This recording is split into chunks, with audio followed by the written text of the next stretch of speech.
Bueno, voy a hablar un poquito de Frida, ¿no? Que Frida por primera vez habla en vez de ser hablada a través de los hombres, y eso es muy importante en esa figura femenina.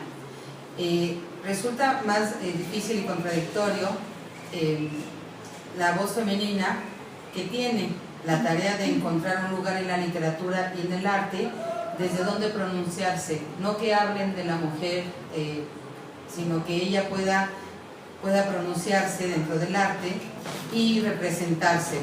Y además, bueno, Frida lo hizo maravillosamente. Además, dilucidar el problema que le resulta de hablar desde una voz interior, pues que aún no es conocida. En ese momento ella pues logra abrir camino con su obra. En los cuadros de Frida existe una peculiaridad de generar casi de inmediato un efecto de fascinación o rechazo. Incluso para el más desinformado de los espectadores, resulta difícil decir bello después de enfrentarse a una obra realizada por Frida Kahlo. Es que mientras la observe, haga algún comentario, frunce el ceño o sencillamente le quite la vista de manera rápida. Y es que tanto la fascinación como el rechazo son parte de una misma sensación de extrañeza. Una extrañeza que nace de nosotros mismos y de nuestra concepción de lo que nos es familiar o conocido.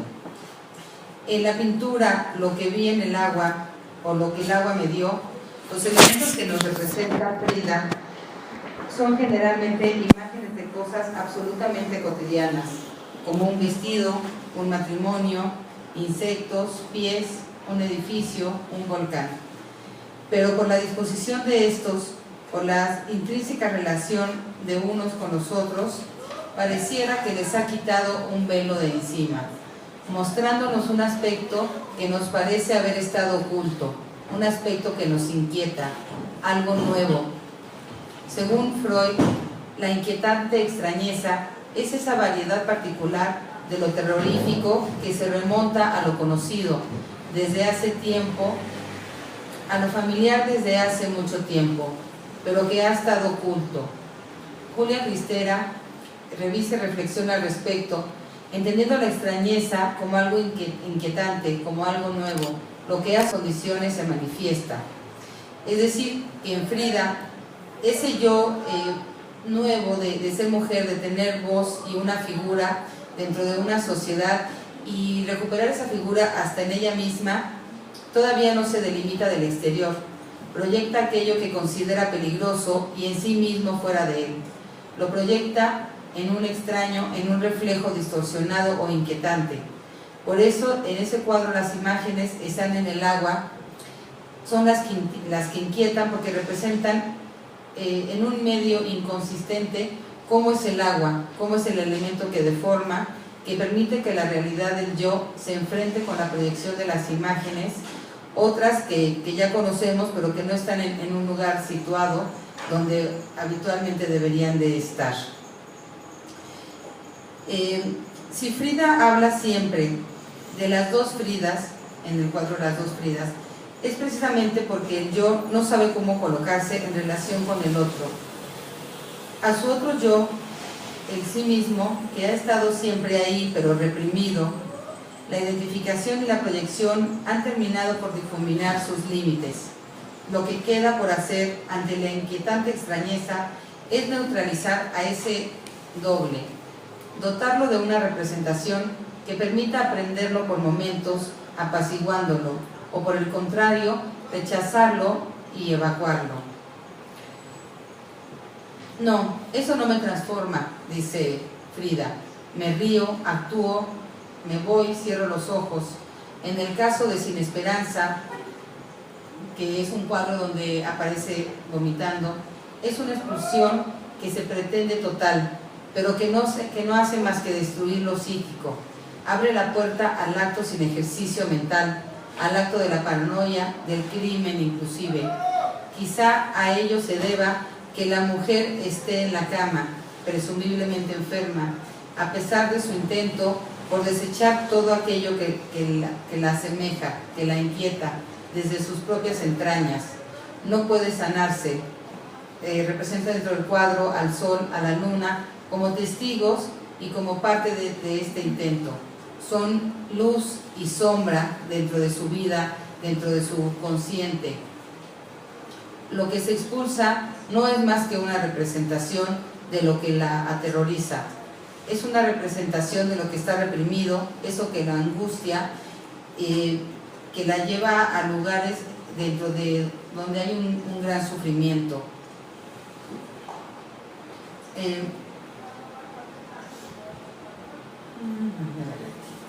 Frida, además, tiene una serie de cuadros que son muy importantes dentro de su obra, y me quería referir a ellos, porque los pinta cuando ella sufre su segundo aborto.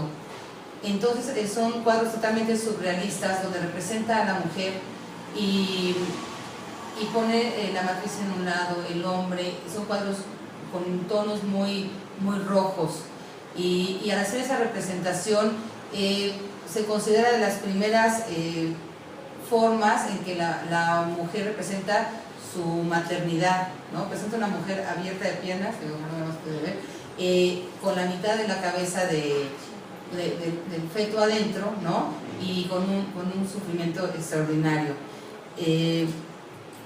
Uno de los cuadros se llama Cuerpo a Cuerpo. El corte del cordón umbilical y su posterior olvido es necesario para organizar el mundo del padre. Se debe romper el vínculo con la primera matriz, instaurando la matriz de la lengua del padre. Inmediatamente después del nombre viene el apellido para tapar la huella que es el ombligo. Si el ombligo es la marca de una identidad que le es propia al cuerpo, entonces el nombre de la madre y del padre son ajenos. Es posible diferenciar las obras de Frida Kahlo porque el sexo aparece mucho dentro de todas ellas.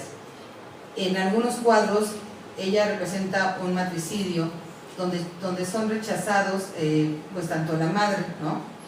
que permanece en lugares prohibidos, y representa de una forma prohibitiva todo aquello que tenga que ver con el deseo de la madre.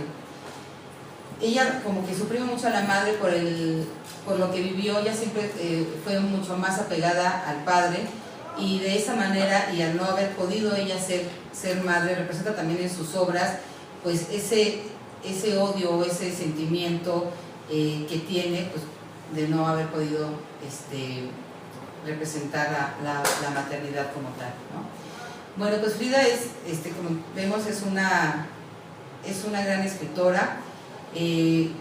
Cuando ella estuvo en París y presentó esta exposición de la cual menciona Mónica, Mexique, y ella fue, primero, anterior a esa, ella presentó una exposición en Nueva York que tuvo mucho éxito, y fue la primera mujer también mexicana, pero también mundialmente fue muy reconocida en esa exposición en París. Y aunque económicamente pues no tuvo grandes ganancias, sí, el gobierno francés compró una de sus obras, y el gobierno francés tenía muchísimos años de no haber comprado una obra en una exposición. Entonces eso marcó gran diferencia, y entre todos los intelectuales a nivel mundial y surrealistas, obviamente, pues ganó gran prestigio.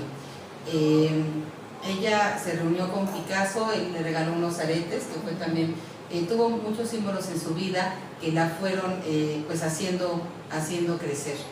Y ella muere, toda su vida existencial y amorosa pues es muy interesante, pero nos quedamos horas hablando de eso. Ella muere, y cuando ya está muy enferma, una de sus mejores amigas hace esta exposición en México, que pues se llena, ¿no? Ella llega, además, porque el doctor le prohibió, no se podía levantar para ir a esta exposición, y ella llega en una ambulancia, sube una ambulancia, además sube su cama a un camión, y así llega como a forma de ambulancia, ¿no? Esta exposición que estaba llena de personas. Vamos a oír a Michelle. Muchas gracias por su atención.